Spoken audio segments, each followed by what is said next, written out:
When it comes to historical films, we have the best, the worst, and best of the worst. Let's take a look. Sit back and enjoy the newest edition of AD History Watches with your hosts Paul K. DiCostanzo and Patrick Foote.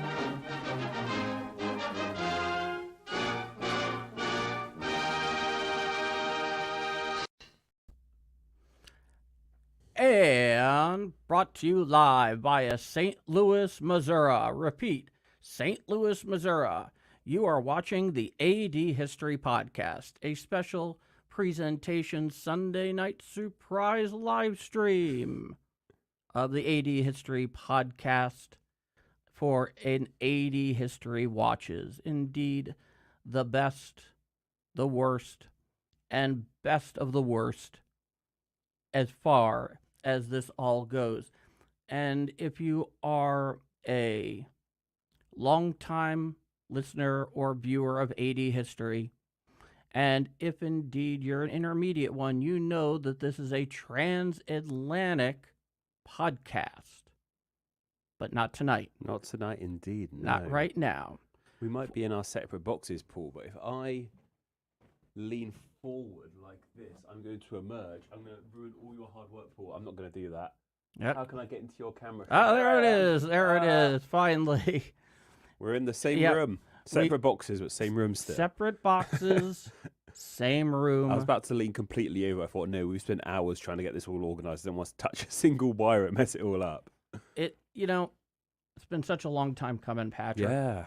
And, for what it's worth, it's been fun. It's been great having you Yeah, in it's been town. wonderful being here. Before we jump into the best, the worst, and best of the worst of it, what has been your initial impression of visiting America's heartland? Because you have never been here before until this week. No, so my only experience of America has been New York a couple of times in my adult life, and Orlando as a child, going to see all the Disneys and Universals and Orlandos and whatnot. So it's been a very different American experience to me. It's amazing. It's wonderful. It took me a few days to figure out how things work here, specifically with roads and transport. Like, you don't walk places here. There's a lot of driving, around the city, and that kind of shocked me for me. Once I kind of figured that out, I've enjoyed it. That has been one of the biggest culture shocks, I think, for me. The amount of just how spread out things are across the city and how unwalkable a lot of places are. When your experience as an adult is largely limited to, here in the United States, visiting New York, or, for example, hypothetically, one of the adjacent cities in the, I guess maybe it's called a megalopolis, basically a regional metropolis that runs from D.C. to Boston. Yeah. You become very, very accustomed to being able to get wherever you want using a robust transit system. Yeah. But once you get, especially west of the Hudson River in particular, that goes out the window entirely. Urban planning is another thing. Now, Chicago, you can do it in Chicago. And, there's how many jokes have been made about the LA subway system. Yeah. But effectively, so much of the country is like what you had here. Yeah. Where you have a centralized downtown, but it's not necessarily where everything is. No. Certainly not everything you'd want to see. No, not at all. I've done a couple hour-long walks through this city, get to one tourist attraction to another. That just kind of took me by surprise. But no, that sounds like I'm portraying it in a bad light, and that isn't the case. That's one of the things that shocked me most. It's just a reality. Yeah, it's just reality, and that is what it is. But once I kind of got over that, I figured out how to get around the city.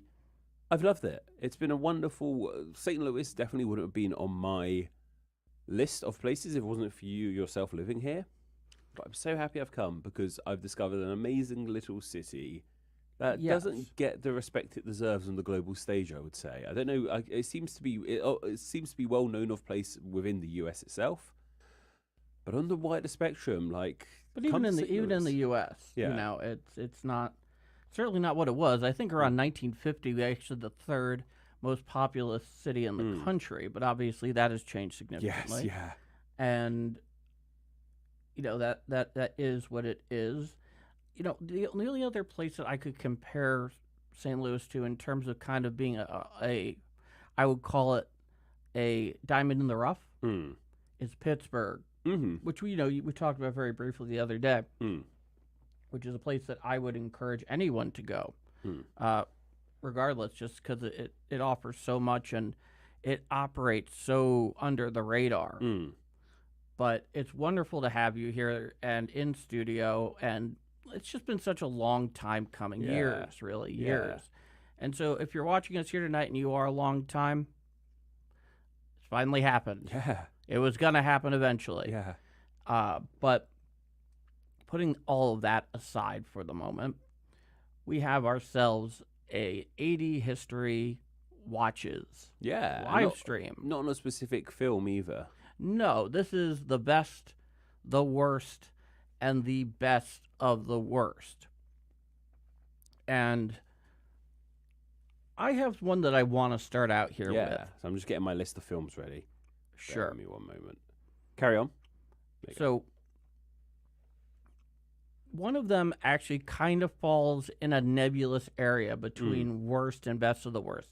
And on top of that, it doesn't even fully register, I would say, as historical nature, but it is so steeped in history that you just simply can't ignore it because of what it represents.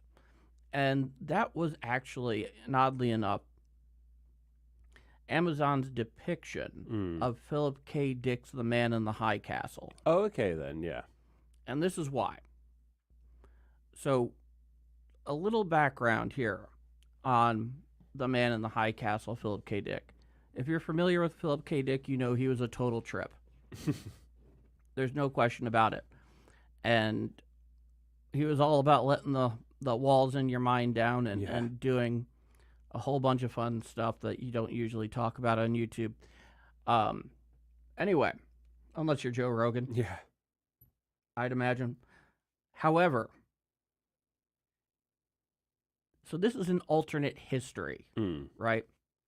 And it's supposed to take place in the early 60s. That is an alternate universe in which the Axis won the Second World War, as opposed to Germany being divided. The continental United States is divided between the victorious Japanese and Nazi Germany powers. And he even claims that it was real, that he actually saw all of this. I didn't know that aspect of it.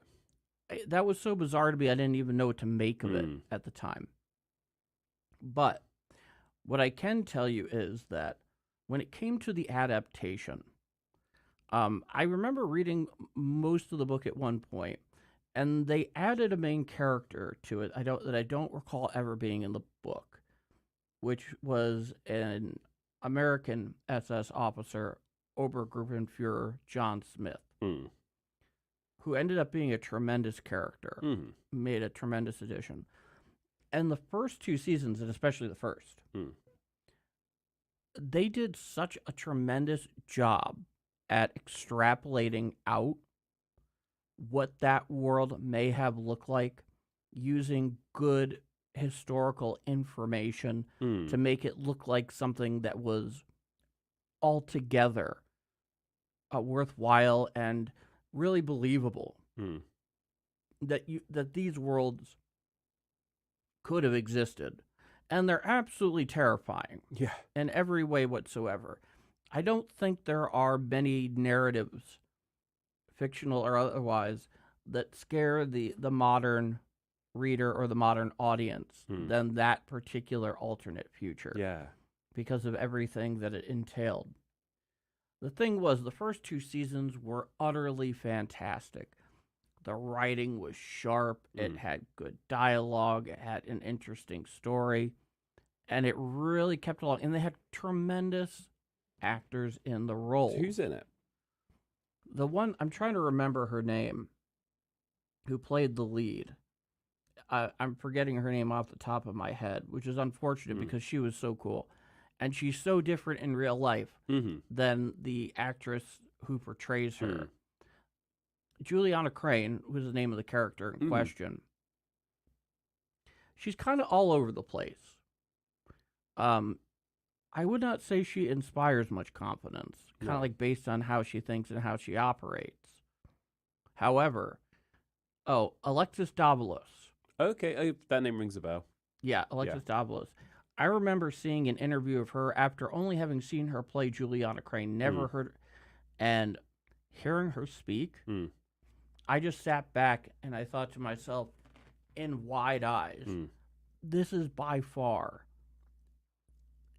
possibly the most intelligent and articulate actor I have ever heard speak on camera. Yeah. This was somebody who was so comfortable in their own skin Yeah. and just owned herself. It was, and hearing her speak, because I'm very drawn to those who are really articulate and are able to express their thoughts as such. And I also have a great deal of respect about the fact that we really know very little about her outside of her work. That's good. Yeah, I've always been a big fan of the Daniel Craig school of privacy, which is, especially if you're a celebrity, he basically said, you're a moron if you allow anybody in the outside world into your privacy. And I think that was him throwing some shade at the Kardashians at the time. But I couldn't agree more, because it's true as a celebrity. It's true in just private life, because once you do, you never get it back. No. Not truly. And so you get to the third season, then there's this change of the guard in terms of showrunners, and it starts getting sloppy. Oh, really? Oh, Yeah. Sucks when that happens. Yeah, and it was then 2 years between the second and third season, and you could see that it had already fallen off, and they already knew that they weren't going to be able to go past the fourth season, even though the show desperately needed a full fifth season to complete it, because all the storylines are so complex. There's so much going on. There's alternate realities. There's time travel. There's politics. There's resistance. There's all of this stuff going on. An alternate Cuban Missile Crisis between Nazi Germany and the Japanese. So it gives you a whole alternate Cold War on top of it. So the first 2 seasons were immaculate. And the last 2 seasons were absolute hot What a shame. garbage. So, did they stray far from the books? You said you read the books, not completely, but did it stray far from the original novel? I felt like they did a decent job in that respect. At the very least, I feel that they captured the flavor of what Philip K. Dick was writing. And for those who may recall, right around the mid 2010s, there was a big deal between the Philip K. Dick estate and Amazon, where they took a fair amount of his IP to be able to turn into shows. Like, for example, do Android Stream of Electric Sheep being one very salient example here.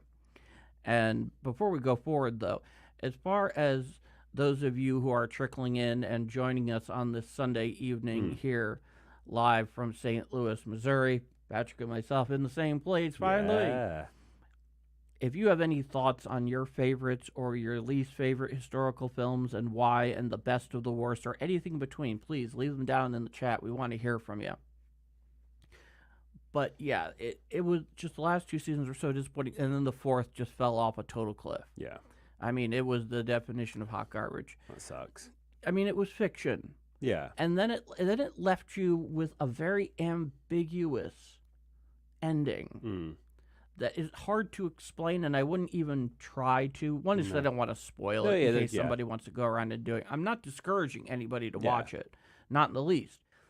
But the ending is just so bizarre that at times it's very hard to even imagine what exactly were they trying to say by it. So that's one of mine. What about you, Patrick? So if we're going on the course of alternative takes on the Nazis, I'm going to go with another film, which I think is one of the best of historical fiction. That being the film Jojo Rabbit. Have you seen it? I have not seen it. I'm familiar with the general outline, but do go on. So Jojo Rabbit is about a young boy living in Nazi Germany towards the end of the Second World War. I think it is based on a book. I think the book has a completely different name. It's just about him growing up in this world, and I remember there's a big twist, kind of halfway, maybe like a third of the way through, where something happens, and I won't go into that because I don't. Did the trailers reveal that? They did. Yeah, basically, it turns out he has a Jewish captive in his house. Yeah. Who's and his mother is part of the sort of resistance team. Do you know towards the roughly Nazis. where this is supposed to take place? Oh, Berlin. Oh, this is actually in the heart Oh. of the Reich. Oh yeah, yeah. This is Okay. in Berlin. It's about a young boy who's fascinated with the Nazis. It's a retelling of that whole indoctrination Hitler did with the youth. Yeah. About the junior SAS. He's part of the junior SS. Hitler Youth The Hitler or Youth, Hitler or Hitler Jugend. yeah. Yeah. He's part of the Hitler Youth, and how much he loves it, and does he really love it, or is it just he's been brainwashed into thinking he loves it? The young boy who plays Jojo himself is wonderful. I can't remember his name off the top of my head, but the highlight in it is his mum, who's played by Scarlett Johansson, who's one of the most brilliant actors on the planet. I adore Scarlett Johansson as an actor. I think she's absolutely phenomenal, and she She speaks for herself. yeah, she 100%. she absolutely knocks it out of the park in the film. It's got a terrific cast. It's directed by Taika Waititi, who actually plays Hitler in the film. Not actual Hitler, but imagine Jojo. That is such a strange yeah, strange concept in my mind. yeah. So he Yeah. plays a Maori. He plays a Maori Hitler. He's not actually in the film per se. He is the imaginary best friend of the main character Jojo Rabbit. Mm. So he has like an imaginary Hitler in his brain who he talks to. Who else is in it? Sam Rockwell is in it, who's one of my also another one of my favorite actors ever. Love Sam Rockwell. Gosh, who else is in it? I've forgotten her name. Rebel Wilson's in it for a little bit, and she's very funny in it as well. It's a real great comedy, coming of age sort of film, and it's heartbreaking. I won't go into why it's heartbreaking, but it's really sad. It's really funny. It was the last good film Taika Waititi made. I haven't seen Next Goal Wins just yet, but terrific film. Great. Obviously, it's not. Now, this is something else I'm talking about. When we talk about historical films, Yes. do we mean films that depict true historical events, or do we mean films that tell a fictional tale but set in a specific historical time period? Obviously, Jojo Rabbit fits more into the latter of those two categories, that's for sure. Well, Okay. Man in the High Okay. Castle is alternate history altogether. Yes. But just reminded me, when you talk about Man in the High Castle, this sort of take on the Nazis, I like to mention Jojo Rabbit first. So that's actually a really important point you come up with here. I think for the sake of conversation, that if you're able to take a film that has a fictional story within it, but in the bounds of historical events Yeah. and how accurately those are portrayed, I think that's Yeah. a fair ball. In That's this where case. Jojo Rabbit lies. Yes. But what's another one of yours, Paul? Oh, we actually have Oh. our first comment tonight. What do we got there, Patrick? You can see better than I can. I can just about have to move this screen slightly. That's fine. It's from Swami Ananda Tesla, and they just say hi. Hi, Swami. Thanks for joining us. Absolutely. Thank you for joining us here this evening from Yeah. America's heartland. Yeah. No question. Thank you very much. Yeah, it goes such a long way, and we really appreciate all of your support. Oh, they've said something else. Swami, there was, in my opinion, the best movie is Glory. Oh, boy. Okay, so this is going up. This is okay, going I up. haven't heard of Glory. All right. I actually recently rewatched Glory Mm-hmm. for the first time in many years Mm-hmm. while on a flight. Okay. Big surprise for me. And that movie is very well. First thing I'm going to say is it's very emotionally stirring. So what's it? What time period is it set over? This takes place during the American Civil War, Oh, okay then. specifically in the Union Army. Okay. So fighting the Confederacy, and they're raising a unit specifically of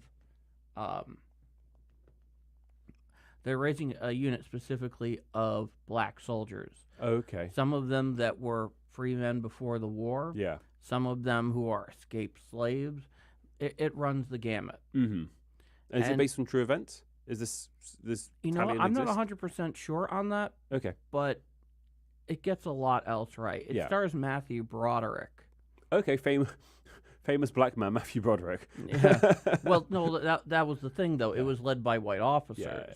So, it was a big thing in the film Hmm. when they depict Morgan Freeman, Hmm. who's one of the soldiers, to wear the stripes of a non-commissioned officer Hmm. for the unit. Hmm. It was a big crescendo moment in the film that really kind of hits you in the feels, to be sure. But it tells an interesting tale because it literally takes you from square one, where this idea is being punted about. And there are plenty of freemen and freed or escaped slaves that did fight for the Union during the conflict, of course. And the story is their evolution as a fighting force, from when they're formed to how they're trained, and to eventually receive orders to serve in combat. Yeah. And it is a movie that I would very much suggest that you do watch, because I think you will appreciate it. I can't confirm or deny that it's an actual retelling of events, but it could be. It represents an experience that is not at all alien to the conflict. Yeah. So that's one that throws me off. So Swami, great addition here, and you also have a worse going on here as we take a look here. Terra de Fuego. So that means Earth on Fire. I think. I believe so. Yeah, It's Earth also on the Fire. tip. It's also, I believe, the southernmost tip of Argentina. Yes, of course, it is the Land of Fire. Yes, you're Yes. completely right. So I have not seen that. No, I haven't seen that. My Chilean cinema isn't up to scratch, I'm afraid. And unfortunately, neither is Yeah. mine. But Swami, thank you so much Thank you very, very much. for adding this to it. Do you have any more on the Jojo Rabbit? Because there's one thing I want to mention about that that's actually kind of interesting, because you mentioned how it takes place in Berlin. Yeah. So here's something that I would say a lot of people don't necessarily know about Berlin throughout that period. Of course, from a political standpoint, that's where the seat of government was, certainly during the Nazi regime. And with that in mind, what most people don't realize is Berlin was actually one of the cities most resistant to Nazism. Yeah. In fact, I believe it was Roger Morehouse who wrote, I believe it was Berlin at War some years ago, that really outlined this extremely well. He also wrote The Devil's Alliance about the Molotov-Ribbentrop Pact of August 39 that, well, we've covered this before. But I don't need to go down that route quite again at the moment. But it surprised me. Yeah. Because you don't think of it that way. You think, oh, well, that's the heart of the beast. Yeah. Not so. Yeah. Not so here. And That's very interesting. It is. It's something that I think easily goes over the radar. And do you have any more on that one? Not particularly. I'd say just go watch, if you're listening to this, pull yourself, go watch Jojo Rabbit. It's a really charming, sweet, sad film that kind of, I guess, in a lot of ways, in popular film, it kind of covers an area of Nazi Germany you don't really see all that much, that being regular people. When we think of films involving Nazis, we think of films on the battlefield, or films like, I forgot what it's called, Downfall, films like Downfall, which focus on the man himself. But Stealing My Thunder, Stealing My Thunder, go on. Sorry about that. That's all right. We'll talk about it in a moment. But this just focuses on a normal kid and what his life living in Nazi Germany was like. And I just think it's a very interesting take on that piece of history, that time in history. It undoubtedly is. So my next film, because Stealing My Thunder. Sorry about that. Yeah, I've actually seen it. I just know it from the memes. Oh, okay. Well, fair enough. Well, I've seen Downfall. Yeah. And this being my next pick. And we don't have to move very far geographically in this case. We're staying in the same city for all intents and purposes here. Downfall is a masterpiece. An absolute masterpiece. First off, it takes, for those who are not familiar with Downfall, it takes place in basically the last 10 days, roughly, of the Second World War in Europe, when you have the Red Army envelopment of Berlin, where it's very clear that this thing is nearly over. Yeah. We've nearly squashed it out with great blood and treasure that we will never get back. But the thing that makes it so amazing is the movie actually starts about 2 years earlier in a very brief scene out at the Wolfschanze, which would be the Wolf's Lair out in East Prussia, which was Hitler's military command center for the Eastern Front in Poland, or at the time, I think it was still called East Prussia. Yeah. And the place was a total fortress. And at the time, he was looking for a new personal secretary. And what Downfall, the story that it's telling, is it's telling the story of two people, in fact. Yes, of course, it's showing Hitler. Let's not deny that. But much more significantly, it's telling the story of Traudl Junge, who ended up in this scene showing the selection process. And the fact that she was young, early 20s, she hears about this opportunity to go and interview for this very special position, essentially finds out who exactly she would be working for, and that's the starting scene, and she's there with like a small pool. And the thing the movie starts off with that leaves the audience very shocked, because and rightfully so, because many depictions of the man show something that is not quite human. They get, the other portrayals and whatnot, they get certain things right, but this is the first one that I can remember that, and I'll explain my thinking here in a moment, that actually, humanizes Hitler, makes him look like an actual human being you could encounter. Okay, yeah. And you can understand why that's so taboo. Yeah. However, the way I think of it, especially given all the study that I've done into the, the great, I don't say great in a moral context, I say it in a stature context of the 20th century. So your Hitler, your Mao, your Stalin.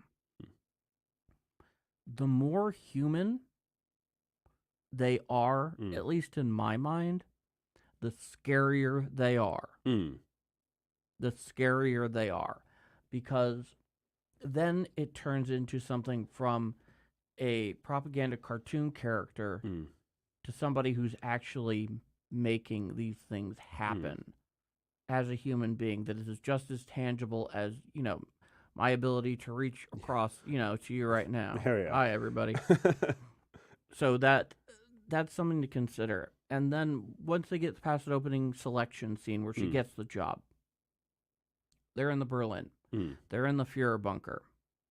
And it goes through, and they're using, as I understand it, a variety of different sources to inform portraying the events as they happened in the Fuhrer bunker at the very end of the war. So is the entire film set within the bunker minus that first scene? Yes. Wow, that's cool. I love a film set in a set mostly, location. or within like the above Reich Chancellery. Yeah. It was showing how Berlin was, really just devolving into this lawless, insanity. There are occasional other scenes they pick up on. Like there's a father that's trying to get his son out of, his Hitler Youth Child Soldier service there, because it's like, you're gonna die. You think the Red Army's gonna care? These are battle-hardened troops. They're just gonna mow right through you. Yeah. And for what? You're gonna throw your life away for this? Which also kind of shows even though it was not easy by any means to communicate that sort of thing openly at the time. Towards the end of the war, it definitely was a common disposition. So in the last Christmas of the war in Nazi Germany, they had a couple of black jokes. One of them was, so this is December 44, right? Yeah. This is classic. Anybody who says that Germans don't have a sense of humor aren't listening close enough, right? Because they do have it. Believe me. So one of the jokes they would tell is, "This Christmas, be practical. Give a coffin." Very dark. And the other one was, "Enjoy the war while it lasts. The peace will be terrible." Yeah, very adept for what happened with Germany and Berlin going forwards. Yes, and so you get into the bunker, and it's not just Hitler, it's all of his big-time generals that are not out on the field somewhere or already in Allied captivity because of surrender. Or, his various underlings. Joseph Goebbels, Minister of Propaganda. The fellow who plays him does a knockout job. And, of course, the fate of him, his wife, and I think his 8 children. I don't know if you're familiar with that story. I haven't heard it in a while. It was something awful. Did he take all their lives? Yeah, so his wife gave them all a sleeping pill, and it's kind of like laced with cyanide. Yeah. She did not want them to be raised in a world without National Socialism. Then the 2 of them took their lives. Yeah. After Hitler had died. Yeah. Because he was next up in line after Goering got written out, and Himmler was shown to be a traitor given the fact he was trying to negotiate with the Allies through subterfuge. It's a whole other story into itself. But you're watching this mostly through the eyes, more or less, not through her eyes, but from the perspective of Traudl Junge. So you see her taking dictation of him writing up his last will and testament, his directions for after he dies, all of these things, and the final freak out, and just how detached from reality he was until the very end. And of course, I think it really picks up just right around his birthday on 20 April and ends just shortly after his suicide and when the order to break out of the bunker occurred. And so, there's a whole thing out there about, Hitler having escaped. Yeah. And I've never run into a compelling theory that suggests that was ever the case. There was a lot of hubbub, of course, and there's a lot of weird things around his death. But let's put it this way. If he did get out, I don't know where he would have gone or who could have hit him. No. On top of the fact he was in remarkably poor health. Yeah. There's a very good chance he was dealing with advanced forms of Parkinson's disease. Yeah. That's why, because as the war progressed, you saw one of the hands he kept behind his back. Yeah. Just to kind of hide it a little bit. Not that it hit it that well. No. But it really humanized the monster actions, which, as far as I'm concerned, makes it that much more terrifying, Patrick. Yeah. Because when somebody's a cartoon character, anything, they can do anything and it won't really surprise you. And it won't shock you in the same way. But when you see somebody's truly that human being, my goodness. And that kind of takes me to a film we've actually already talked about. I'm going towards more the worst side. It's not an awful outright film, but it kind of hammers home. It's about Napoleon, which we did a whole podcast on. And one of my biggest gripes with it was its actual depiction of Napoleon himself. Like I said to you, I think at the time, they really leaned into the stereotype of the weird little, the stout little weirdo stereotype that perpetrates Napoleon. And they really, as opposed to making him a more rounded character, I feel like they kind of just leaned into that stereotype and caricature of the man a little bit too much for my liking.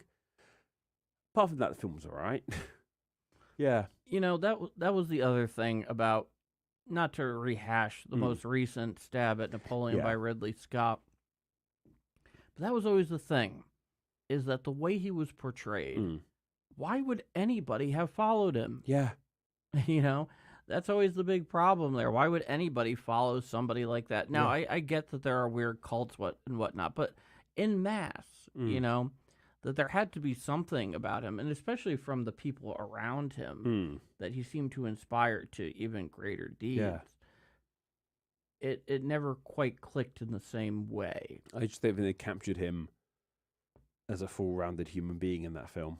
And No, that's kind of something Napoleon. If anyone in history, minus Hitler and Stalin and other people, if there's one person from history who could really do with being depicted as a more rounded human, I think he's up there. And that film really missed the target.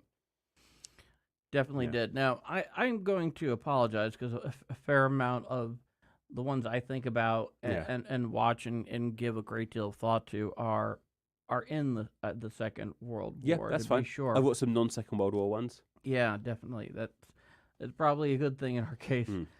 But another one for me, this goes into a weird kind of category. Mm. Is actually George C. Scott as Patton, Mm-hmm. General Patton. I don't know this one. Well, the name of the movie is Patton. Okay, then. Yeah, it is about, about George Patton, who of course was a famous American, Mm. specifically tank specialist who Hmm. became the leader, I believe, of the American Third Army in France. Mm. And here's the thing. Great movie from a cinematic standpoint. It keeps you locked in for the better part of 3 hours. The opening speech that George C. Scott gives is legendary. Mm-hmm. You have to watch it to see it for yourself. It's out there on YouTube. Just look up Patton opening speech, and you see what I'm going to be talking about in that Yeah. regard. But there's a funny aspect to it that a modern audience, unless they're really clued into the subject in general outside of the film, Mm. is actually the voice. George C. Scott has this really rich, warm, Mm. deep, even somewhat gravelly voice Mm-hmm. that you wish you could buy Yeah. and have given to yourself. It's just that powerful. However, compared to General Patton himself, Mm. I swear to you, he's like 2 octaves lower. If this is a gravelly Yeah. George C. Scott voice, this is Patton. Have you ever seen Hell from Above? Well, that's Germany. So who's playing Patton in it? George C. Scott. Oh, sorry. Okay, apologies. You may Yeah. you may know him from what is that that amazing Kubrick film? Dr. Strangelove. Oh, yeah. Sorry, I got confused. What you're saying? Yeah. Okay. He's in Dr. Strangelove. Love that movie. Yeah. But this is a brief mention because for the most part they get a lot right. Mm.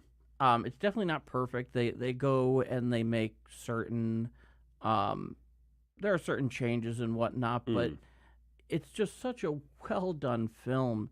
And certainly, even though George C. Scott sounds nothing like George Patton, he definitely captures the robust spirit Yeah. and cockswagger, if you Yeah. will, of the real deal.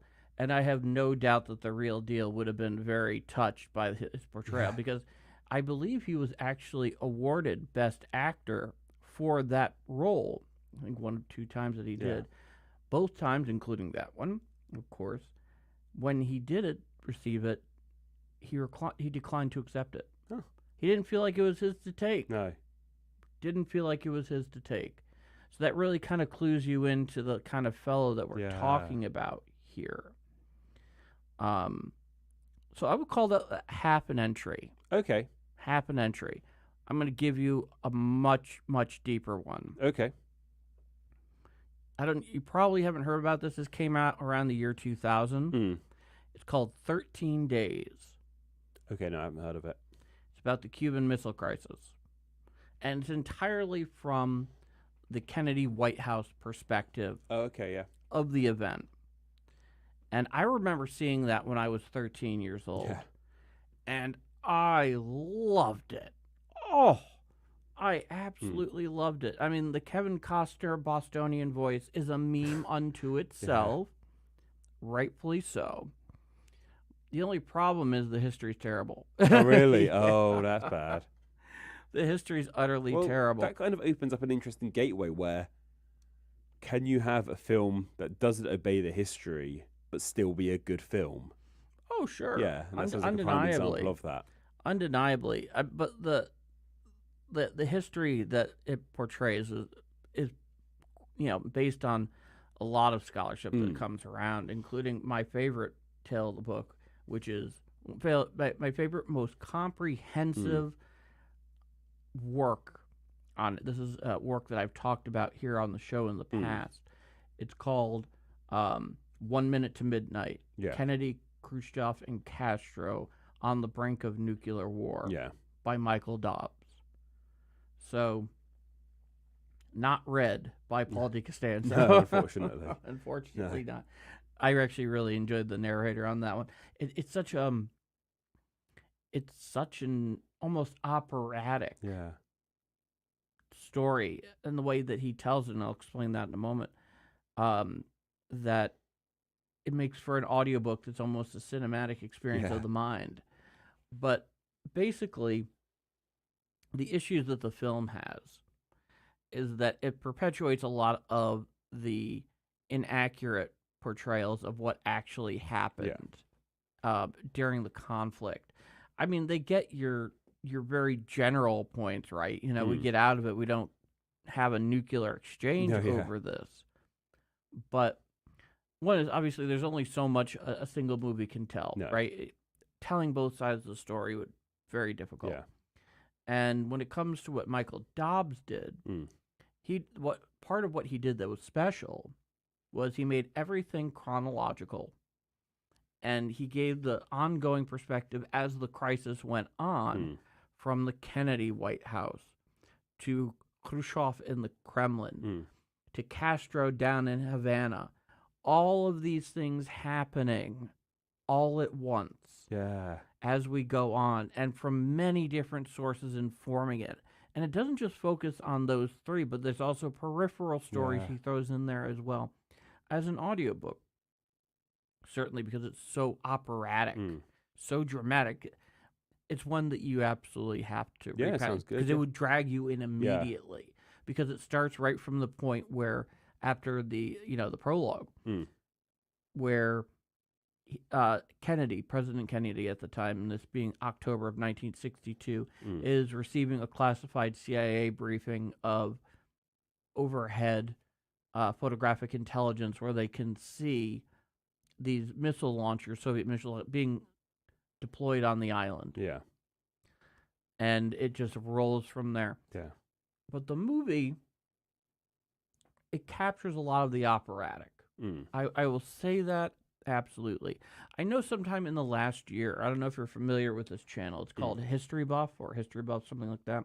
No, I've heard of it. One fellow, and mostly what he does, as far as I know, is he takes large, at very least historically inspired films from actual events, and he breaks down their historical accuracy and whatnot. So it was good enough to get his attention, but I will say that the thing that was interesting is the main character in that movie was the one that was played by Kevin Costner, which was basically what did he do? He was like the assistant in real life, the assistant appointment secretary for them. Whereas in the film, they made it look like Kenny O'Donnell. That's the name of the fellow. Kenny O'Donnell. That's who Kevin Costner played.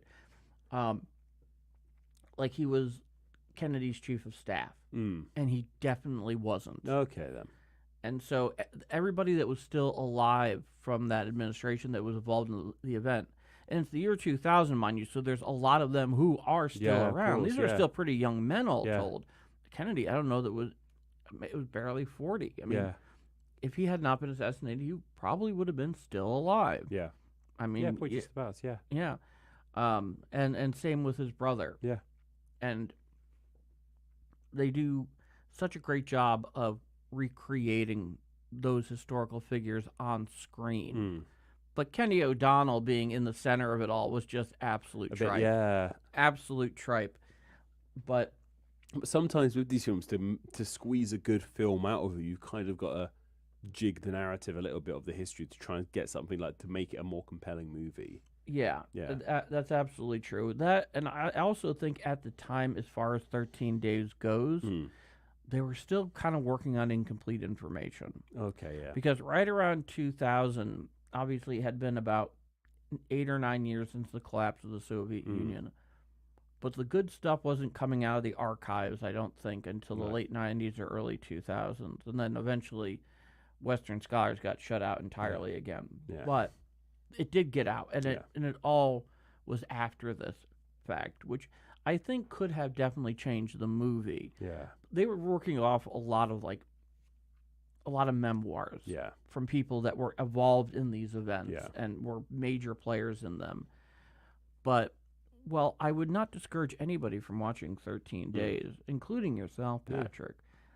I would definitely suggest either reading or even better, the audiobook Yeah. version of 1 Minute to Midnight. And Okay, the yeah. 1 Minute to Midnight thing being the atomic Yes, yeah, nuclear, on the clock. Yeah. to midnight where you have a formal nuclear exchange. There's actually a website that tracks that. Yeah. Yeah, I think it's called like Doomsday Clock or something I like think that. we're a bit closer than a minute these days. Yeah, we've gotten disturbingly close, but Yeah.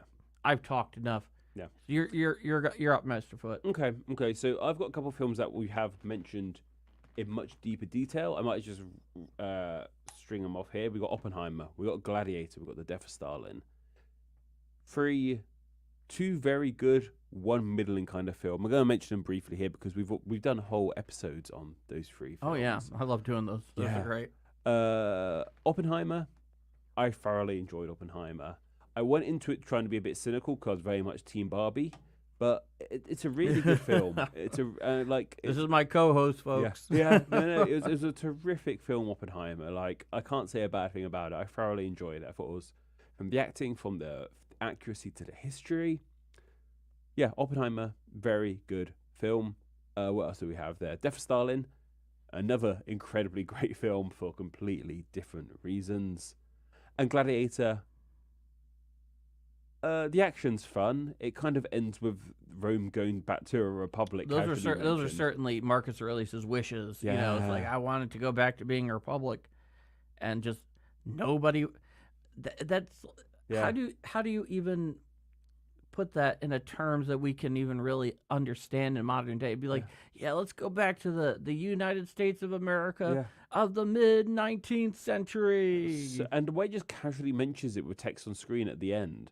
And there's a Gladiator 2 coming out soon. So I'm guessing. I heard about Yeah. that. So I'm guessing that will carry on in that universe where Rome went back to being a republic. I don't even know how you do that movie. That's I thought it was just standalone, or at least it should have been. Yeah, I don't think Russell Crowe's in it again. It would be strange if he was. No, he's not. No, he's not he's in it been again. asked. He's like, I've had no involvement Yeah. in this. My guy's dead. Yeah. But they are making a second Gladiator film, like 20 years later or so. Yeah, I didn't really realize that film is going to more or less be completely. It's going to be completely alternative history because the last film ends with literally a huge change to the timeline we know, with the death of Death his name? Commodus. It's Commodus? certainly Commodus Yeah. and Maximus. Yes, Commodus and Maximus. So yeah, not the biggest fan of Gladiator. Had some good fun moments. Yeah, it's an Oppenheimer. entertaining film, entertaining popcorn So, film. do you have anything to add to those three, or have you said enough in previous videos on them? I think maybe the only thing I'd want to add Hmm. to is the death of Stalin. Yes. And I mentioned this very briefly in the episode that we did on that some years ago now. And the thing that really surprised me about that film in such an impressive way, the first thing I'll say is there's one thing that any dictatorship or democracy or dictator or despot cannot handle, and that is laughter at their expense. And Armando Iannucci and the cast he portrayed did such a tremendous job because they did a great job communicating deeper truths about that particular regime. And I suppose the one that I was really most impressed with, that definitely to me communicated that those writing it really knew what they were talking about, is that the very interesting culture in Stalinism of always passing the buck and never wanting to be the one that's responsible for something just in case it goes bad. And that says a lot to me, to be sure. And it's not an easy thing to satirize because of the criminal nature of what happened there. I mean, my goodness. But there's one thing about that film that I think is very unusual, is that I think to European audiences, modern European audiences, they may be more familiar with the ins and outs of that regime and how it went down. Yeah. Because any regime like that is very opaque by design. There's no transparency by design. That's the whole point of it. The thing is, I know there'd be a lot of Americans who could get in on the joke regarding the Nazis, of course. But I always imagined that it would have a great deal of trouble having wide appeal in the United States because Stalin is a far less known commodity than Hitler. Yeah. And so I've always been very curious the kind of people that did go and truly enjoy that film and had the in and out knowledge to be able to really follow along with the joke. And I still haven't really come up with a satisfying answer in my mind. No, well, I guess you need to go find some Americans who have watched it and find out their take on it. And I'll go find some Europeans who have watched it and find their take on the matter. Yeah, so that's something that I always found to be kind of a weird stumbling block. Maybe that's one of the reasons why it was released there first. Maybe I think it was like 3 or 4 months early. Yeah. Is it a British film? It's mainly, well, no, it's got a couple of American actors. Armando Iannucci, Scottish. Yeah. I don't know if it was a British production. Normally, if it's where it's produced, it might come out a bit sooner there. But it's very much a British production. Well, I think it was a British production. It certainly, I certainly don't believe it was American. No. But do go on. So I've got 2 films we're going to talk together here because they both cover a very similar subject. Those being the films First Man and Hidden Figures. Have you heard of either of those two? That I have not. No. So First Man came out a few years back. It was directed by the fella, I can't remember his name. He also directed La La Land and one of my favourite films of all time, Whiplash. I'm not familiar with it. Do tell me more. It's about Neil Armstrong, First Man.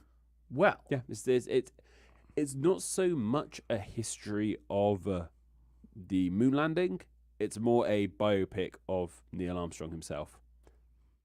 See, obviously, that does cover it, but interesting. it doesn't really. It does cover the wider picture. I've only seen it the once in the cinema, and I thought it was okay. I thought it was okay.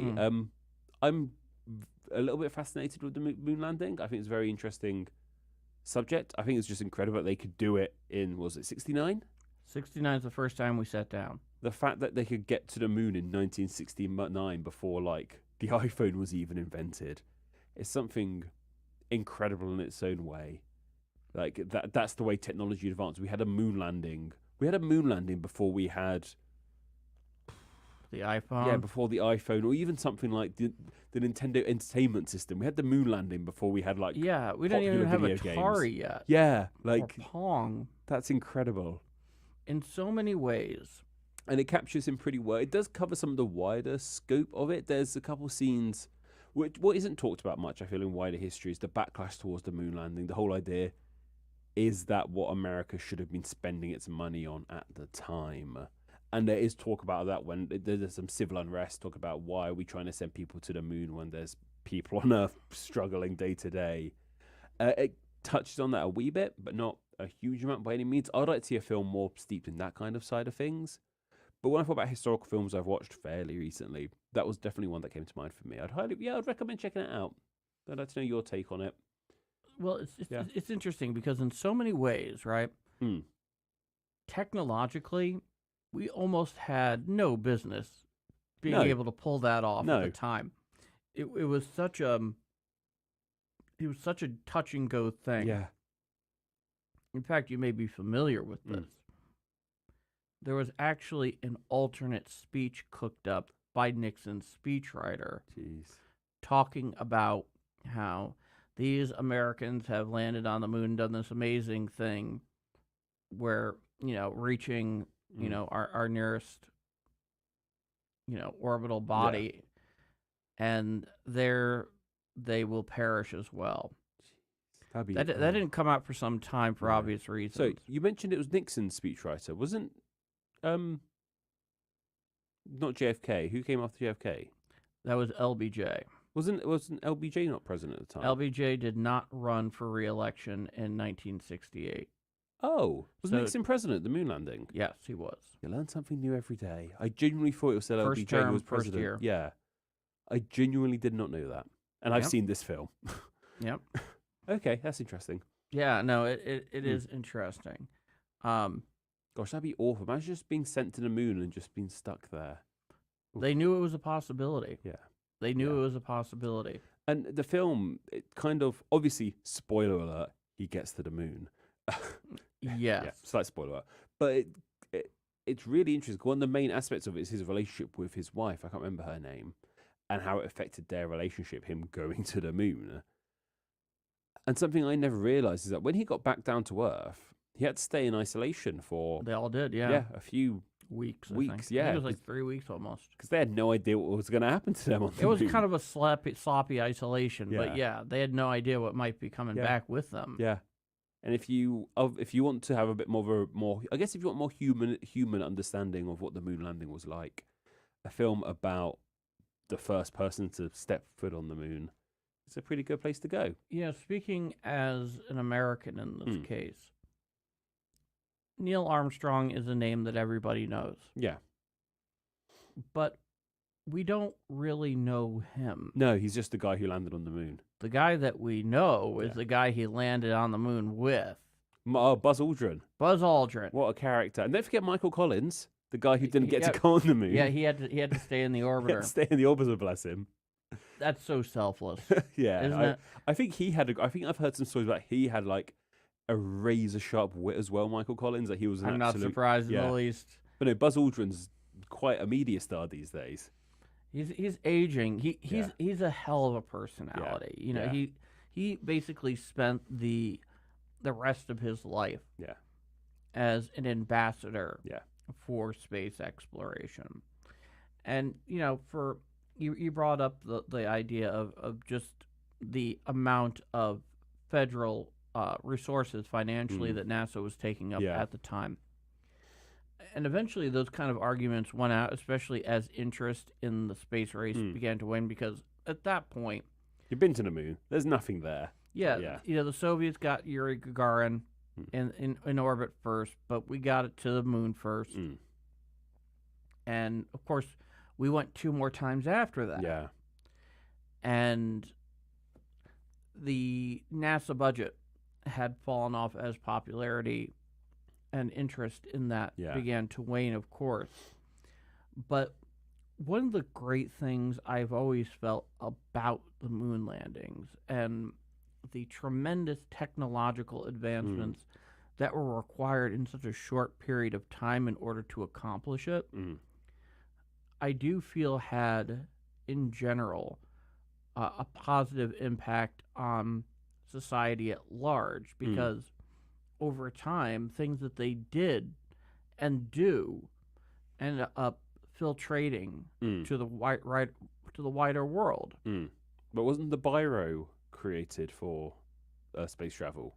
That I cannot say. I swear that's the thing I've heard. We have a new comment. You can. hello. You're closer than I, right there. So Sorry. Very bottom. It's both from Swami again. He's asked about how about a historical movie reaction channel. So she's to my microphone. That's a great idea. We kind of cover it an awful lot here on AD History anyway, but a whole channel dedicated to it could possibly be a thing. And they've also said It's an interesting thought. best of the worst.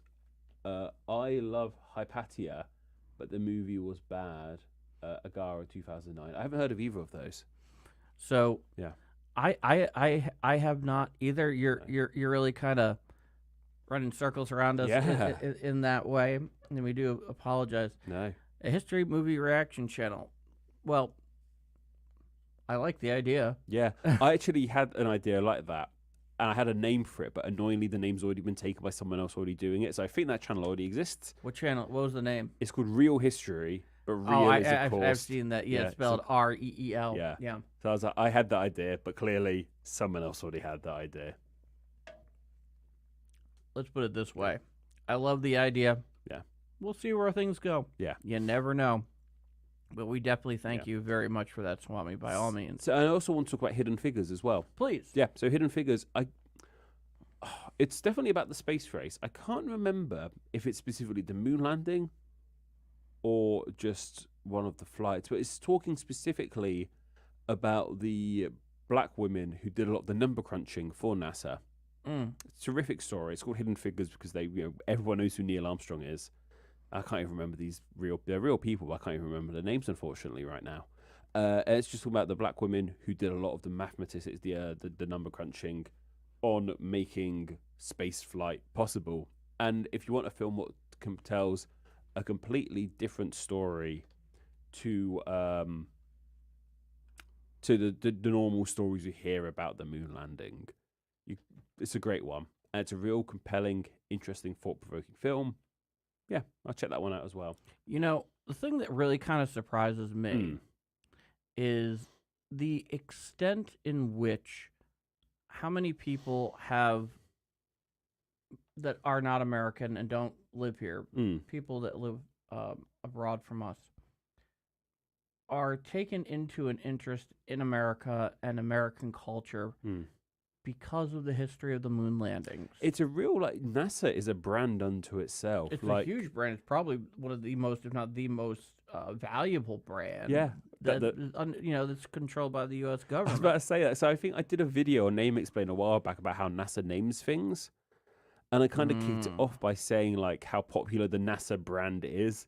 You have Urban Outfitters here, don't you? We have Topshop or whatever in the UK. You'll go into a shop like that and they'll have NASA T-shirts, but they don't have Department of Agriculture T-shirts or anything like that. The Department of certainly Agriculture not. logo or the FDA logo. Just they have FBI logo that I remember in the 2000s. There used to be T-shirts say FBI, but they said FBI, CIA. they said something else. They said FBI stood for something else that we shouldn't talk about. But no, NASA's a hugely popular brand. I know loads of people. Even in the UK, you go into a clothing shop and there'll be NASA apparel available. Yeah, It's a real popular thing. And the NSA T-shirts are always on the clearance rack. Yeah. Just a thought.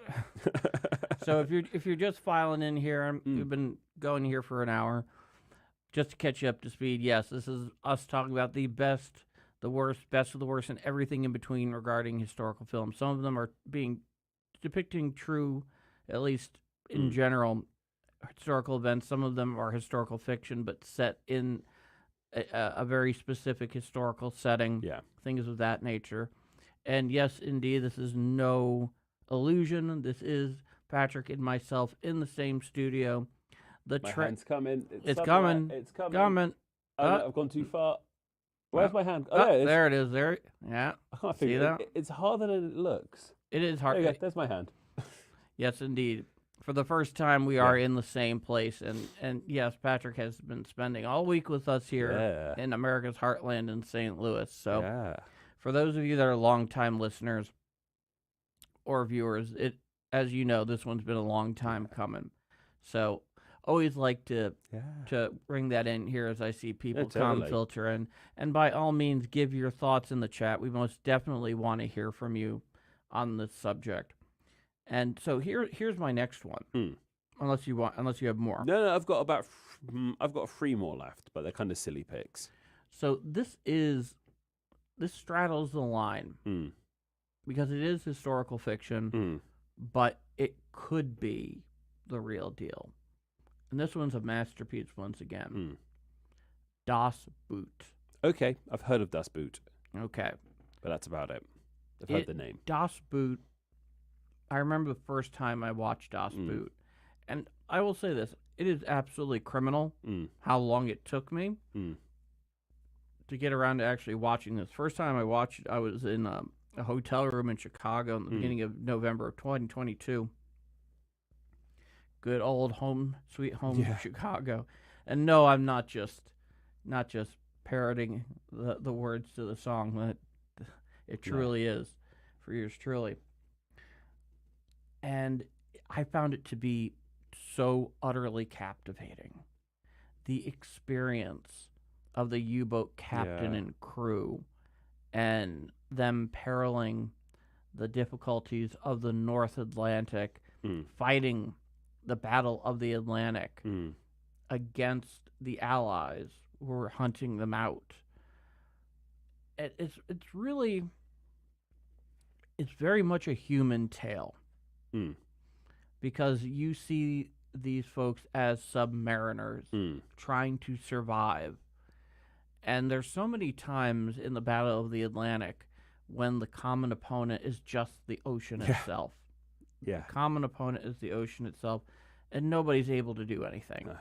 Convoy raiding, U-boat hunting, the North Atlantic can be as perilous as any body of water on Earth. You know this well. Yeah. I know this well. It's something. It's a mean body of water, the Atlantic. More so, I mean, the Pacific is literally called that because it's the peaceful ocean. Pacific comes from Latin, Greek, something, for peaceful. The Atlantic's a bitch. It really can be. Yeah, it's a real cruel sea. It's a cruel mistress for the submariner, to be sure. Yeah. And this was at a time when they were not true submariners. There were a lot of just cruising, at the waterline, to be sure. It wasn't until a bit later where we had true submarines that were actually going much faster and staying underwater for longer periods of time. But it portrays everything in such a way that it is truly inspiring, because once again, the thing that's interesting about the U-boat crew, both the captain and his crew,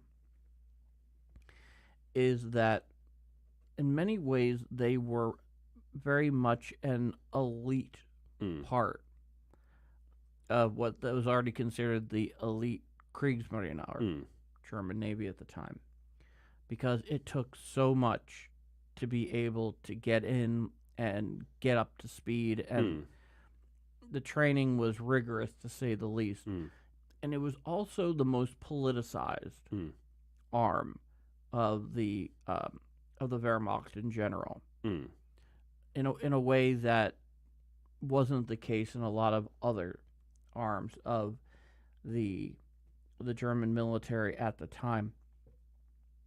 And it shows all of this.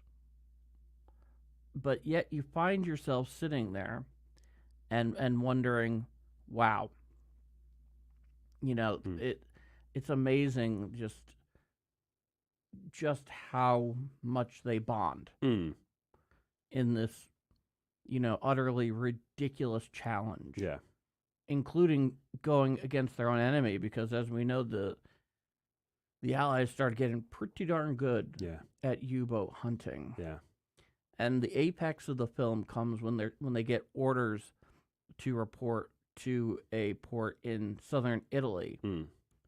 But they have to do it from starting out at the Portuguese coast, or they may have been in the Bay of Biscay. They were at a Spanish port, I believe, in the film, and they're given this order. But there's one big problem with that order. In order to do that, they have to go through the Straits of Gibraltar. And guess who owns the rock? I'm aware. Yours truly. 300 years and counting, my friend. Yep. The one thing Britain will only let go of it in your cold, dead hands. Gibraltar's not for sale. No. And the peril that they experience trying to survive that. And it's, I mean, what can you say? No. You walk away from the film, and there are certain films. I don't know how much you've experienced this. Mm. And I know we have a new comment there. We'll get to that in a Yeah, moment. it's a wonderful comment. And that is, what's the best way to put this? There are some films that you can only watch every so often. Yeah. Or only once. Yeah. And Das Boot kind of skirts the line on that Mm. because it leaves that much of an impression on you. And you walk away afterwards and your head's kind of swimming. Mm. You've seen films that Oh, powerful. yeah. That's That's a Whiplash, that's one of my Das favorite Boot. films ever. That's the kind of film where I'm like, oh my God. So you mentioned we have a new Yeah. comment here. So So this is from, sorry, I've got to kind of figure out how to read this. Nick Aslan has said, I've been waiting 4 years to see you in the same studio. So have I.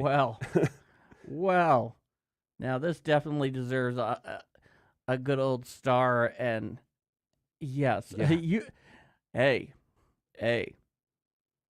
I'm glad you appreciate Yeah. the experience. You know, if you are like Nicholas Alon. Yeah. Apologies for my pronunciation, of course. We've been waiting a long time for this too. And it's funny, little inside story here. Mm. Remember at the beginning of, like the very beginning of 2020, this is before there's any word of Yeah. pandemic, Yeah. I Your gave famous lines. my famous line. I said to him, Patrick, this is before the pandemic was anything, before it was even a blip on the radar, early 2020. Before this year is out, you and I will see each other face to face in Great Britain. Boy, do I feel like a Yeah. horse's ass. Yeah, I think the entire pandemic happened because you said that. I'm not going to accept all of the No, I think responsibility a big here, factor of it was but due to that. you know what? If we're talking about just the hubris behind it, you know, it really just shows that don't ask a historian to predict the future. We have enough trouble predicting the past. Yeah. So how many films? 'Cause I've got one last film I want to talk about here, Paul. Please. It's not so much a film. It's a filmed version of a musical. I have to talk about Hamilton. This I haven't seen, so I am curious what you have to say about it. So Hamilton,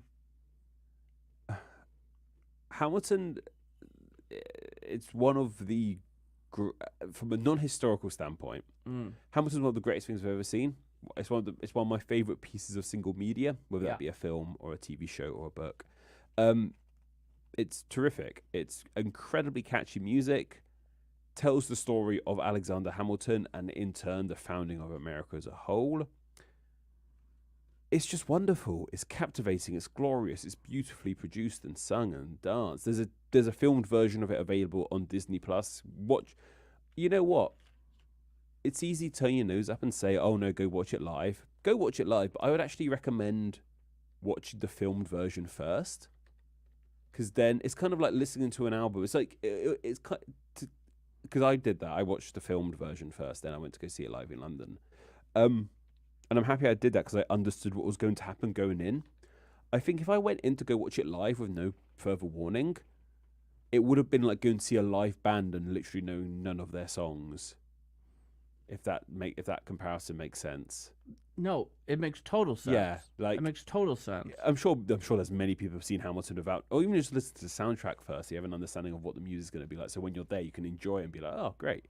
I think the thing that I've taken away most from Hamilton is, as a British person, we don't get portrayed in the best light in Hamilton, surprisingly. It makes me understand America a lot more and the pride of America. It's something I've talked to you about before off camera. And I think I was talking to you about patriotism in America, how it's a non-partisan thing. Like, yeah, I mean, ultimately, there are certain things that we all bipartisan rally around for all that we, knock about over, and there's no lack of that. there are certain elements that Yeah. we consider generally out of bounds Yeah. to go after. Yeah. I think it's fascinating how, like, it feels like liberal Americans, conservative Americans, they all love America, the flag, the anthem, God bless America, all that jazz. Some of them. I mean, there's been kerfuffles over it Yeah, of course, in of recent course. years, but in general, on the bigger scheme of things, I would say, yeah. But I've always found like music in the UK is not quite that similar of a story with patriotism. It's got different connotations to it. But so, Yeah. I've never, as a non-American, I've never quite fully understood the wild patriotism that you see in America. This musical made me understand it, and it has one of the lines in it is one of my favorite descriptions of the USA. It's towards the end. Hamilton refers to America as the great unfinished symphony. Certainly in his lifetime, one could Yeah. very accurately argue that Yeah. that was the case. In fact, there's a whole school of thought Mm. that Lincoln Mm. was the final founding father. Yeah, I like that idea. That the founding of America in a way that, at the very least, put it on a trajectory Mm. to begin fulfilling the promises that were outlined Yeah. in the Declaration and the Constitution, of course. Only really began with him. Mm. And, of course, the incredible bloodshed and cannon Yeah. fodder of the Civil War. Yeah. But oftentimes that is the reality of which we all live. Yeah. So I would wholeheartedly recommend watching Hamilton in any way you can. Just listen to the soundtrack, watch it on Disney Plus, go see it live somewhere. It's coming to Plymouth, funnily enough, back where I actually live at home. It's going to be there. That's very It's on tour? exciting. Yeah, I'm going to be able to walk from my house to go see it. That's amazing. I'm not going to have to get an expensive train to London. Yeah. Yeah, which is great. Yeah. Well, at least, if it's coming to Plymouth, Hmm. at least you don't have to go to the West End. Yeah, exactly. I'm very happy for that. But no, I think Hamilton's glorious. It's not entirely historically accurate. It brushes over a lot of information, skips something, change some things for the means of the musical to carry on. It's something I definitely think me and you should watch and do as a dedicated podcast, maybe for the 4th of July this year. That would be a Not a bad sensible idea. time to do it. Yeah, That's just around the corner. yeah. So, Gosh, it is. Where's this year going? Oh, Independence Day is never far off. no. But, so one of mine here is Mm. actually a very, very well done Mm. television series by AMC. Mm-hmm.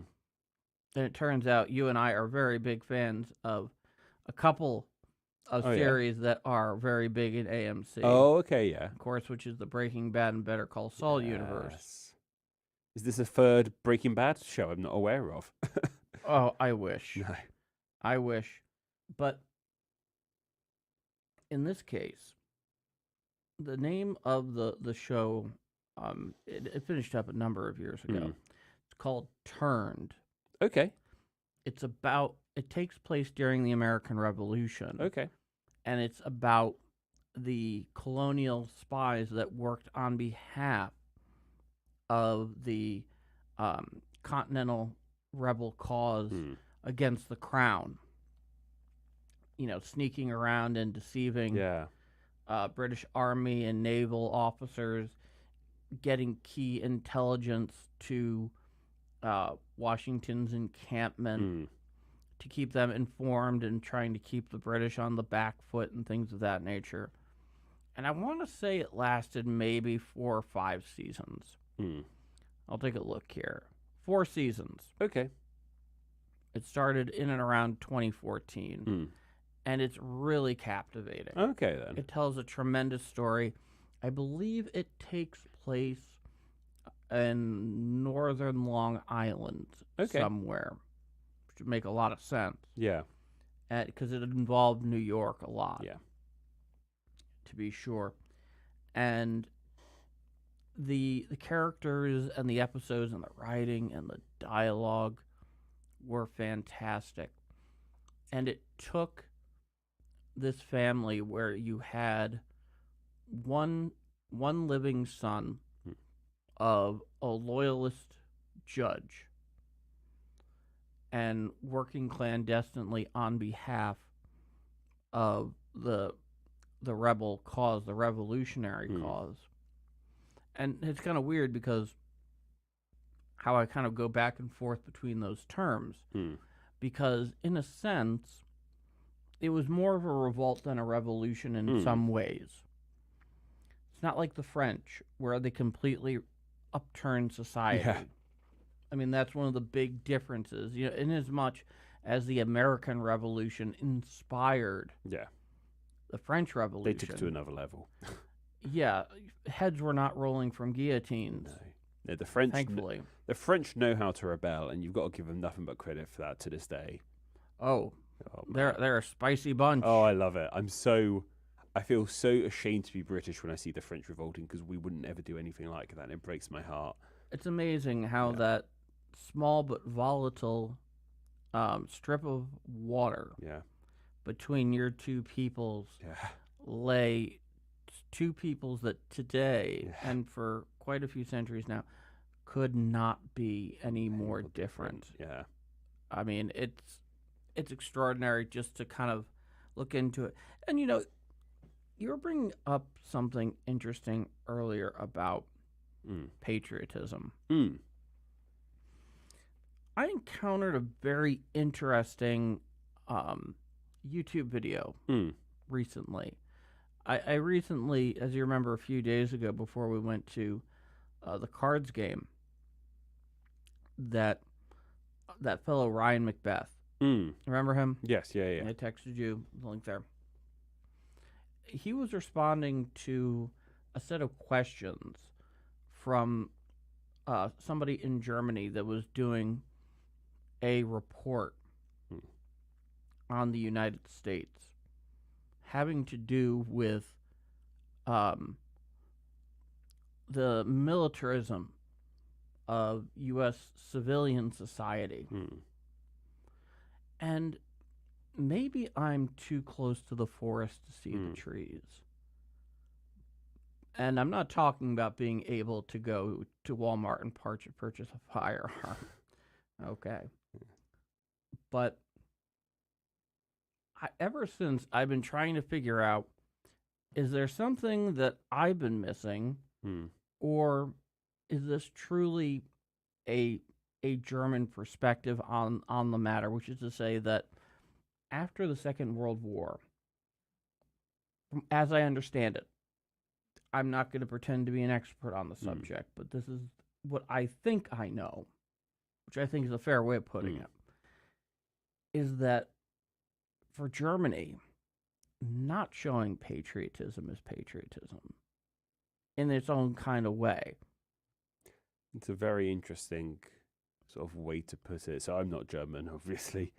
I've been to Germany once or twice. And I don't remember there being a particularly huge amount of patriotism. I don't remember there being German flags in people's front gardens. No, that's the last thing I understand No, they yeah. would ever want to do. Yeah. And a lot of that, of course, was done very deliberately. Yeah. Germany, it must be a very interesting existence being German. The German experience must be very interesting in 2024 because, and it feels awful to kind of, because obviously the entire modern nation have very little, if not nothing, to do with the events of the First and Second World Born War. decades later. Yeah, decades later, they have no connection to it. They have as much connection to it. They have as much connection to Nazi Germany as you or I or someone living in Kenya or Japan had to do with it at this point.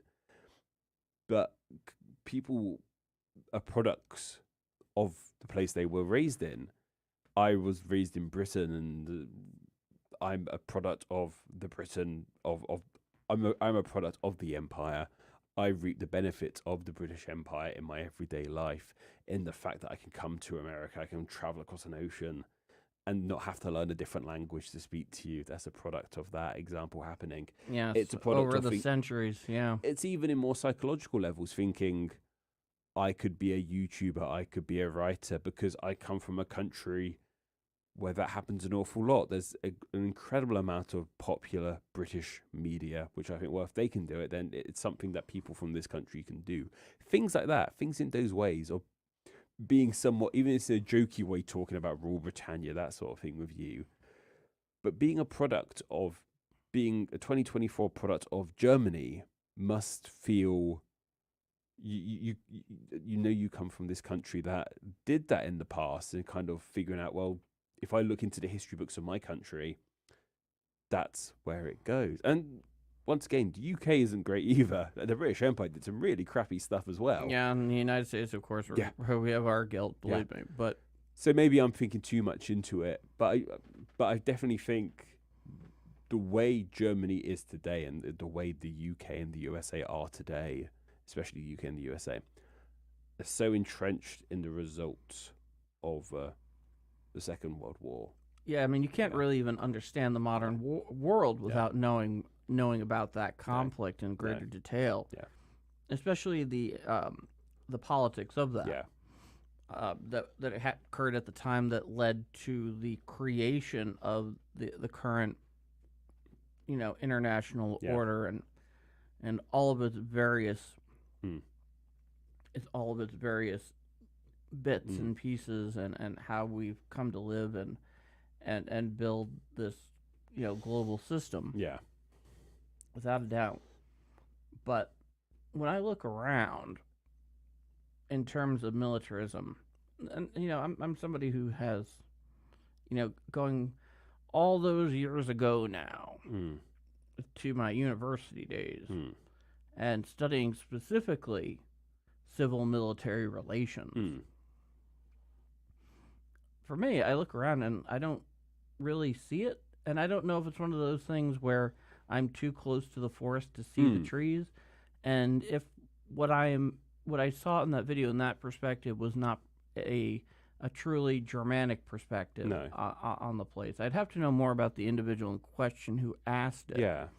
But I thought it was very interesting because it forced me to think that, am I missing something here? So, by the militarization of, what was the phrase you used?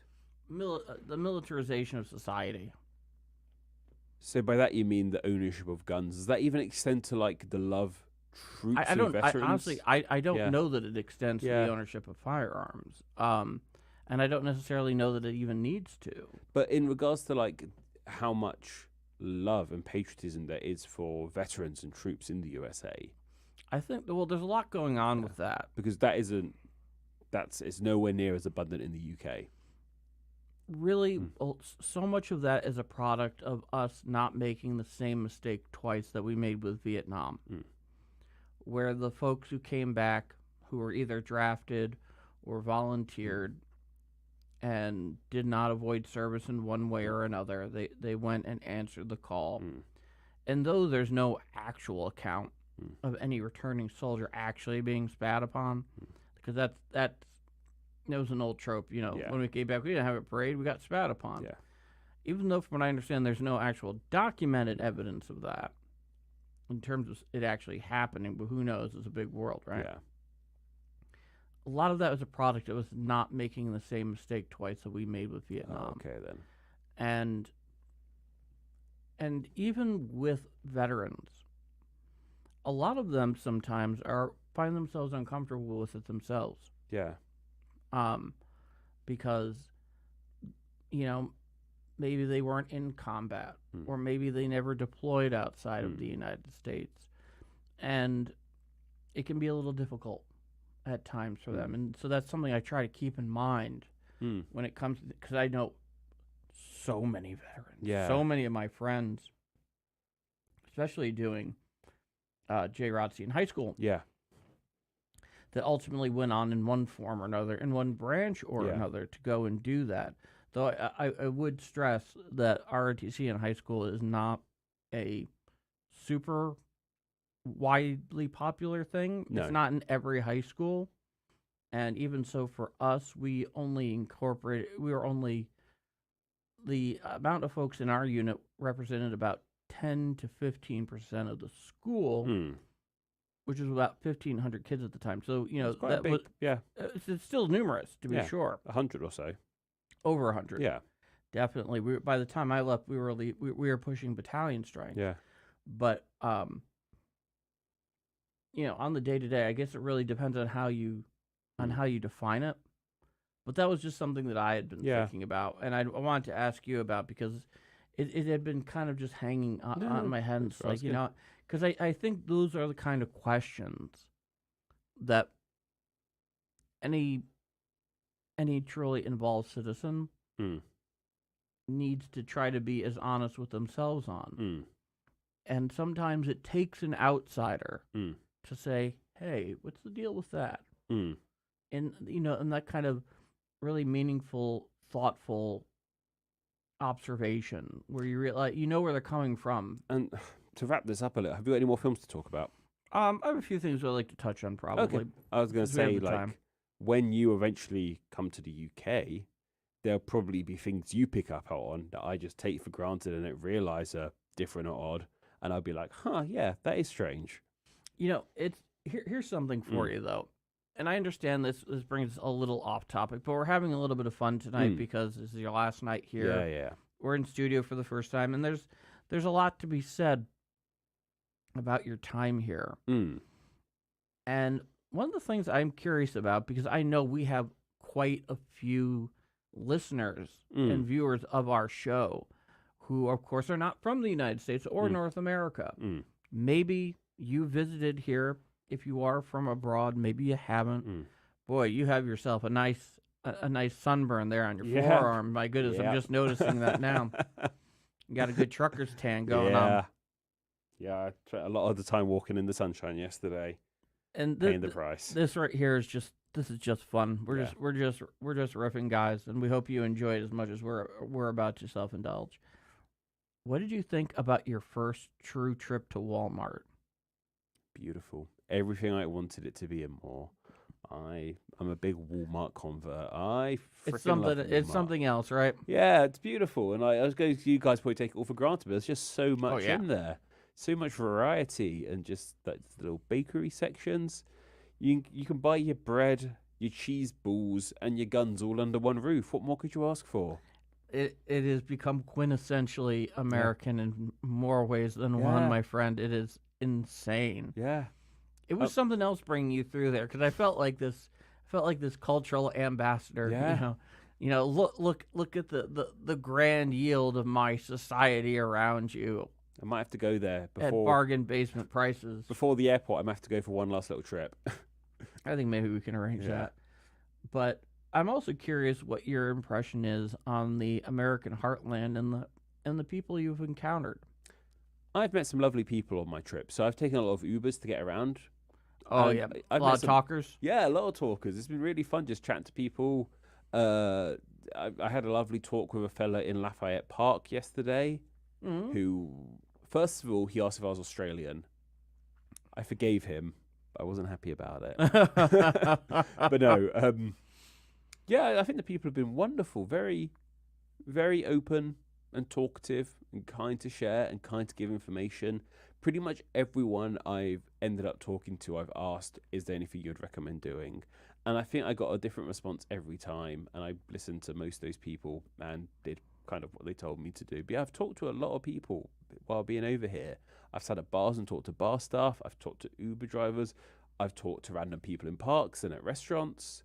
And I don't think any of them have been a particularly unpleasant experience. I haven't been like, wow, what an asshole they were. Like, No. after talking to We them. don't have Or, we "Ooh, don't they have a lot seem of rude." overt jerks around here. No.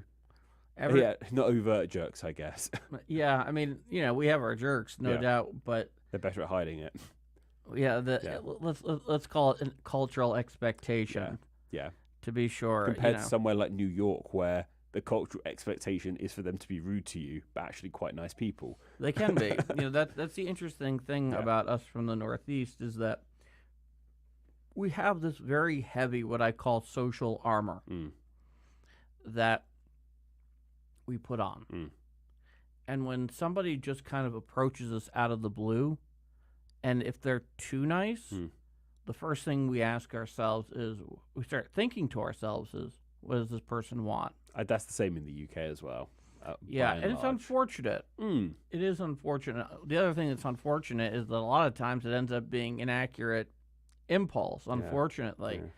But, for all it's worth, when you're able to mine past that icy exterior and you actually do make a connection and you do make a friend back in the place that I grew up, growing up in the shadow of New York City, living in the New York City metro area, is that when you make that connection and you make that friendship, it's deeper. Yeah.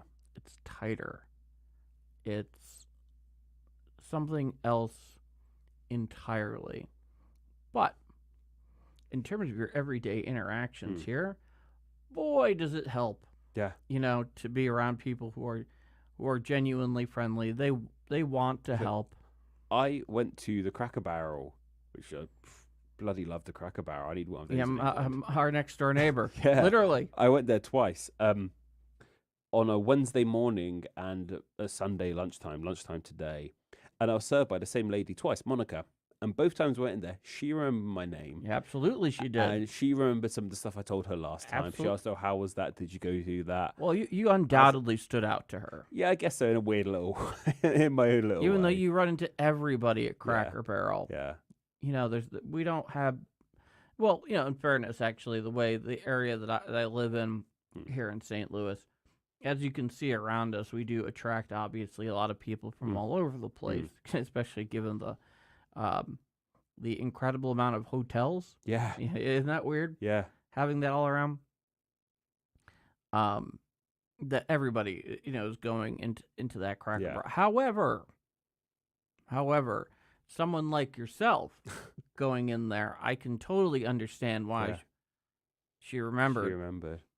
But no, Cracker Barrel is one of those incredible institutions of the road. Yeah. And we have quite a few of them here in the United States. That's the one thing I would say that, I mean, you have your plans and your travel plans, but if I were ever to recommend something U.S. oriented that I know is, I believe, based on conversations you and I have had off mic, that you are somebody who definitely aspires to doing the great cross-country U.S. road trip. Yeah, I'd love to do that. It's legendary even to us. Yeah. For all the places you see and the routes you can take and how you might get around. And especially if you grew up on a coast. Yeah. Because there's just everything out there. Over on the other horizon. Absolutely. And it's really, it's a lovely thing. And, unfortunately, one of the, part of the arrogance of growing up in the Northeast, which is something what we are often characterized as being, many times it's quite fair, is that we suffer from a certain syndrome that there's nothing worth seeing between the Hudson River and Rancho Cucamonga, California. Yeah. But it couldn't be further from the truth. And so it really made my heart sing to really be able for you to enjoy in that. Yeah. As somebody who is not from this country and doing so for the first time and the very circuitous route that you used to get here and you'll have to do again. Yeah.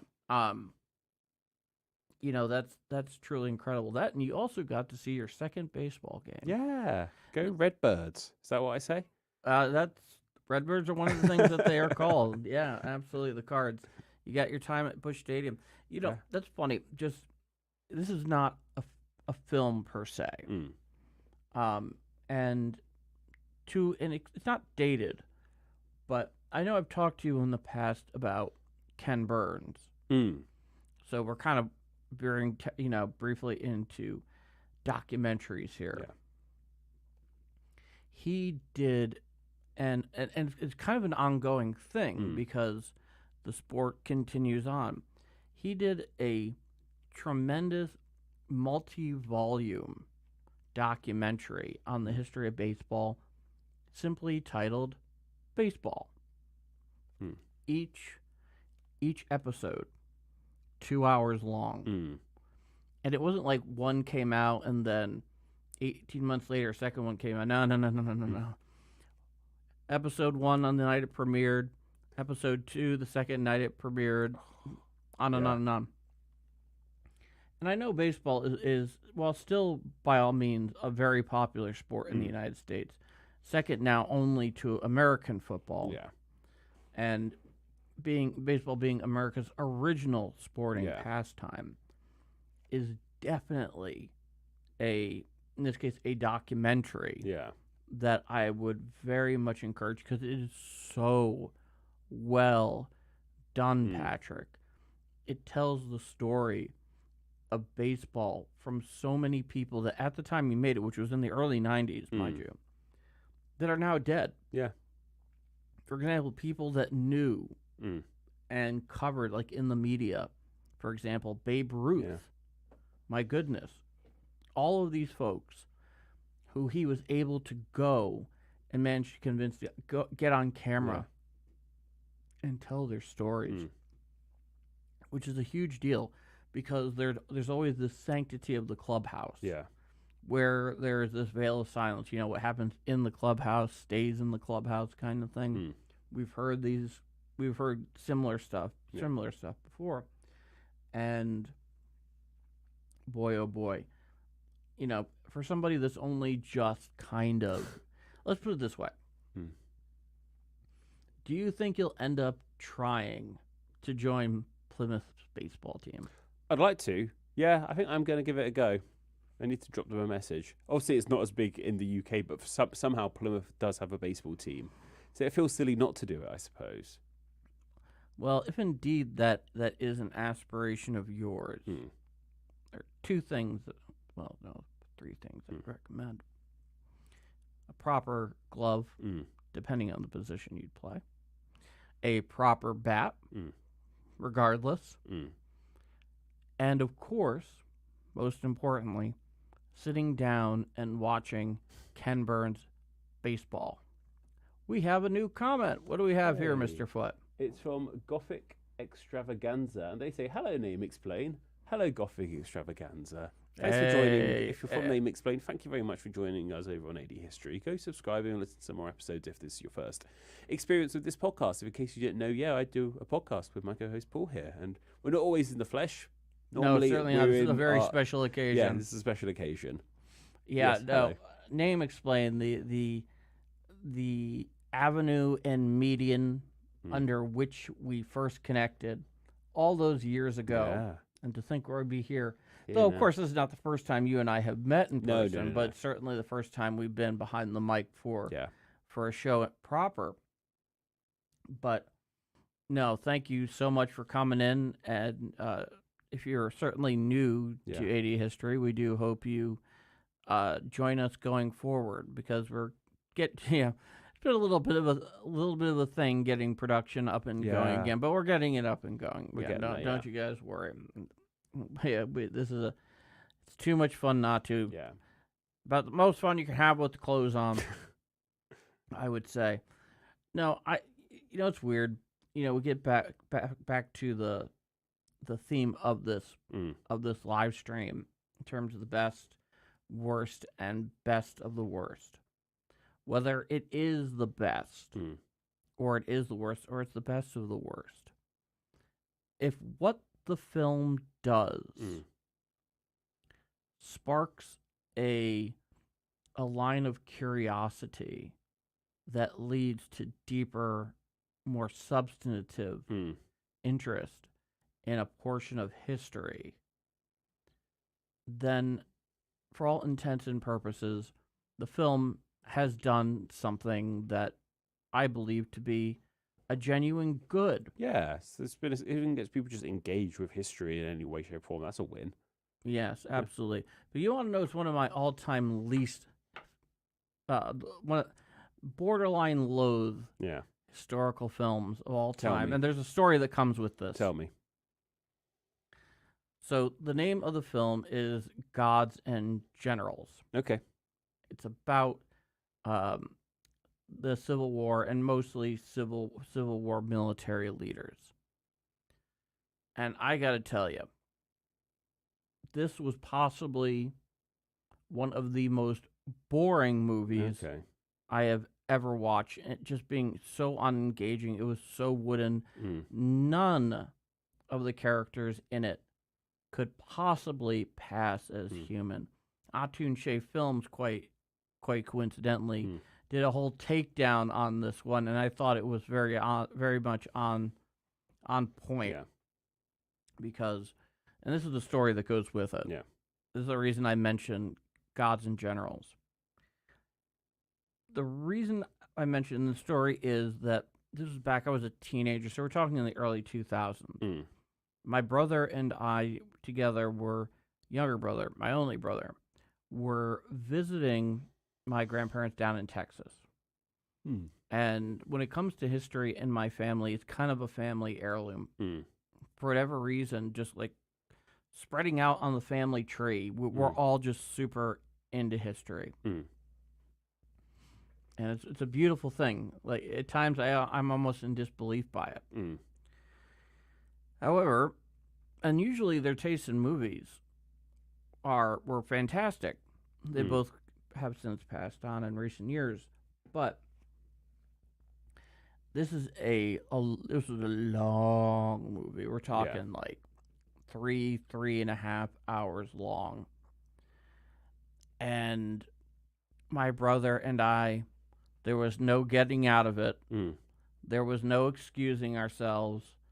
We had to sit through the whole thing, and the experience, just as a film, having to endure it as a polite captive. It was unbearably boring. And the Civil War is an interesting subject, something both he and I really dug, throughout our childhood, through various movies and computer games especially, things of that nature. And it was just, I can't remember watching a movie that was a greater slog. The characters were so wooden. The dialogue was so bad. The story was so uninteresting. Let's put it this way. It was no Gone with the Wind. No.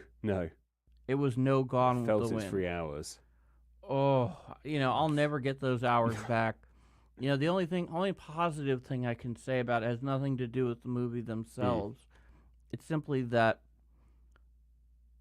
my brother and I and my grandparents were, lived long enough where we really got to know them, and we were able to share in those kind of things. And that in itself, of course, is a beautiful thing. But the movie was utter garbage. But it's even made for a fun memory unto itself. You will always have this memory of being with your brother and your grandparents and watching this terrible film, and that's quite sweet in its own way. And it is such a tragedy because they had such good taste otherwise. Did they enjoy it? I think they enjoyed it enough. I'd be curious to go back and ask them if they were here to do so. But I think what happened was the same fellow who did that did the film called Gettysburg, which was obviously another big Civil War motion picture. And that one was 6 hours long. But that one was actually pretty darn good. However, you basically have to slice out a whole fraction of your weekend just to be able to sit down and watch it from beginning to end. So I think what they were doing at the time, they were watching it off of the legacy of Gettysburg. Okay. So I never asked them what they thought. I wouldn't have had the gall to do so. No. Just because, I didn't want them. We never would want them to think that we didn't appreciate it, because we loved our grandparents. They were each of them now in the years since they have passed. And not that we didn't know it at the time, but as you get older, you begin to realize things more with the benefit of passage of time and distance. Just how much they influenced you, and they influenced us for the better. And that we're better people having known them. I mean, you've known most of your grandparents. I know. And so you understand what I'm talking about. So I need to stretch my legs out now. Yeah, absolutely. It's interesting. Just it is. The story itself is sweet in its own way. Yeah, it is sweet in its own way. And it only came back to me when I started mentally preparing to do this live stream. I guess like a week and a half ago or something. And I was texting my brother about it, and he's like, "Oh yeah, that was awful," But it was okay.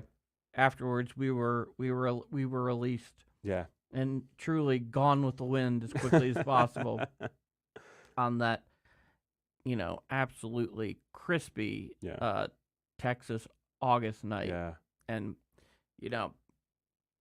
you got yourself here, as I was saying earlier, in terms of weather, summer light. It's so hot. We're both humidity. sweating in this tiny room. Yeah, it's just... Not tiny, in this small room. We're both sweating in luckily, here. in the rest of the house, it's a lot cooler. better, to be Yeah. sure. Much more. So what are some of your closing thoughts here, Patrick? Movies are good. St. Louis is good.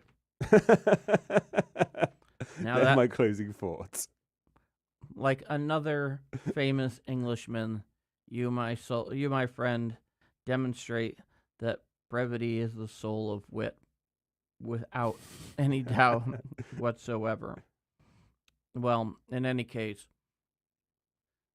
it has been a pleasure having you here, It's of been course. wonderful being here. And I've absolutely had a marvelous time in St. Louis. Syria. Oh, joking aside, it's been a real lovely, unexpected little getaway.